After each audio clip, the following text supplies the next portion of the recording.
এই মুহূর্তে সব করতে বড় খবর, ভাই আপনারা জানেন যে বাংলাতে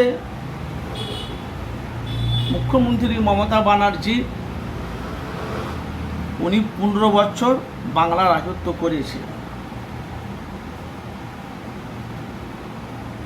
CPM, Congress, BJP, ISF, left front, JUP, Janata Unnayan party, উন্নয়ন জনতা পার্টি, তৃণমূলের ওপর ক্ষোভ, তৃণমূল দলটাকে সরানোর জন্য, গদিতে বসার জন্য। কিন্তু মুখ্যমন্ত্রী মমতা ব্যানার্জি উনি মসজিদ নিয়ে, মন্দির নিয়ে রাজনীতিতে ব্যস্ত। তো আমাদের ফুরফুরা শরীফে তোহা সিদ্দিকী চাচা যান বলেছে, মন্দির মসজিদ করলে আমাদের পেট ভরবে। 100-র মধ্যে 100% বলছি আমি আপনাদের কাছে সরাসরি বলছি। তোহা সিদ্দিকী যেটা বলেছে, তোহা সিদ্দিকী কী করে না করবো আমার জানা দরকার নাই, আর ওটা আমার বলারও দরকার নেই। সত্যটা মানুষের কাছে প্রকাশ হয়, সত্যটা মানুষের কাছে জানা অবশ্যই দরকার। তোহা সিদ্দিকী কী করে ওটা আমার জানা দরকার নেই, সেটা তার পার্সোনাল ব্যাপার। আমি কী করছি না করছি আমার সেটা তার পার্সোনাল ব্যাপার। কিন্তু তোহা সিদ্দিকী যেটা বলেছে একদম 100-এর মধ্যে 100%। রাজনীতি নেতারা মন্দির মসজিদ মাদ্রাসা এই নিয়ে জনগণের সাধারণ মানুষের পেট ভরবে ভাই? মুখ্যমন্ত্রী মমতা ব্যানার্জি 5 বছর 10 বছর দুবার মুখ্যমন্ত্রী হয়েছে।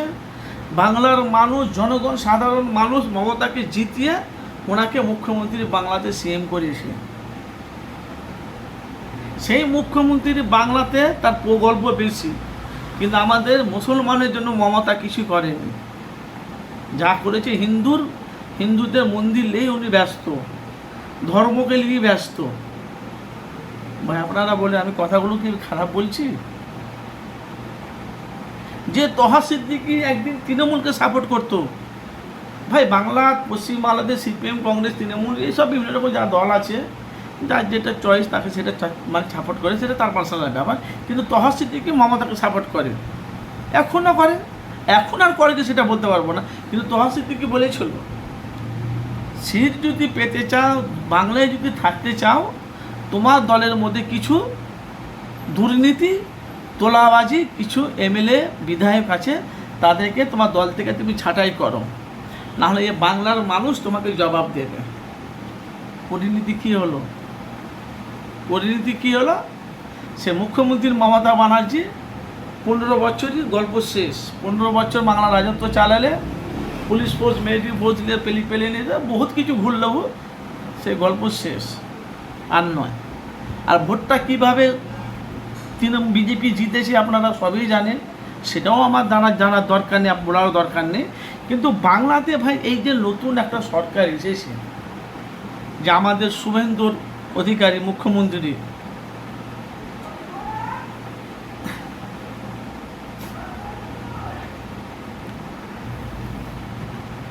বাংলার মানুষ, সিপিএম, কংগ্রেস, বিভিন্ন বাংলার হিন্দু মুসলমান দলীয় আদিবাসী ভোট দিয়ে কিন্তু জিতিয়েছে দুর্নীতি মুক্ত করার জন্য, দুর্নীতি বন্ধ করার জন্য। বাংলার মানুষ ভোট দিয়ে জিতিয়েছে শুভেন্দুর অধিকারীকে। ওনাকে মানে বিজেপির খাতাতে মানে কত 200 না 100 কতটা সিট গেছে আপনারা জানেন। মানে বিজেপি সম্পূর্ণ বাংলাতে কিভাবে জিতেছে সেটাও আপনারা জানেন। কিন্তু এখন বাংলাতে ধর্ম নিয়ে বাংলাতে শিল্প চাই, কাজ চাই, চাকরি চাই। এই কারণেই বাংলার মানুষ, হিন্দু মুসলমান দলীয় আদিবাসী সবাই ভোট দিয়ে ওনাকে জিতিয়েছে। শুভেন্দু অধিকারী বলেছে বাংলায় যে প্রকল্প আছে সেগুলো আমরা দেব, কিন্তু উন্নয়ন থেকে আরও কিছু সংখ্যার টাকা বাড়িয়ে দেবে। ভালো তো? তো বাংলাতে যদি মুখ্যমন্ত্রী শুভেন্দু অধিকারী যদি মানুষের পাশে থেকে যদি কাজ করে, জানবেন এই বাংলাতে এই বিজেপি সরকারটা রয়ে যাবে। যে ধর্মকে নিয়ে যদি রাজনীতি না করে, ধর্মকে নিয়ে যদি রাজনীতি না করে, এই দলটাই থেকে যাবে। আর তার সাথে সাথে আবার আপনাদের কাছে আমি আবার বলি যে পশ্চিম বাংলাতে যে পশ্চিম বাংলাতে যেভাবে এখন বাংলার মানুষ এখন বাংলা ভালোভাবে চালাবে শুভেন্দু অধিকারী বলেছে।